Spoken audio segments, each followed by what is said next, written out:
ஹைதராபாத்தில் நாங்கள் இருந்த பிளேஸில் ட்ரெண்ட்ஸ் தவிர வேறு பெருசாக எதுவுமே அந்த ஷாப்பிங் பண்ணுற மாதிரி மாலு ட்ரெஸ் ஷாப்பு இதெல்லாம் அவ்வளோவா இருக்காது. ஏன்னா அது வந்து இண்டஸ்ட்ரியல் ஏரியா. ஸோ நிறைய இண்டஸ்ட்ரீஸ் தான் இருக்கும். ஷாப்பிங் பண்ணுற மாதிரி ஒரு பொழுதுபோக்குக்கு என்டர்டெயின்மெண்ட்டுக்கு எதுவுமே இருக்காது. பட் பெங்களூரில் அதுக்கு பஞ்சமே இல்லையா. ஸோ இங்கே வந்ததுக்கப்புறமா ஜூடியோ விசிட் பண்ணணுன்ட்டு எனக்கு ரொம்ப நாள் ஷாப்பிங் பண்ணுறோமோ இல்லையோ, பட் அங்கே போய் கலெக்ஷன்ஸ் எப்படி இருக்குது பார்க்கலான்ட்டு. ஸோ இன்னைக்கு ஜூடியோ தான் வந்திருக்கோம். எங்கள் வீட்டிலேருந்து இந்த ஜூடியோ வந்து வித்தின் ஒரு 2 கிலோமீட்டர் டிஸ்டன்ஸ் தான்.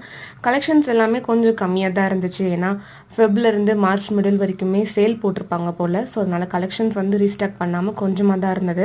இந்த 2025ல் மேக்கப் ப்ராடக்ட்டில் நிறைய இன்னோவேட்டிவாக லான்ச் பண்ணியிருக்காங்க. லைக் பெரிய பெரிய பிராண்டில் என்னென்ன இருக்குமோ அது எல்லாமே ஜூடியோவில் லான்ச் பண்ணியிருந்தாங்க. அது எல்லாமே ட்ரையான் ஹாலோடு இருந்துச்சா. ஸோ அதெல்லாம் பார்க்குறதுக்கு நல்லா இருந்துச்சு.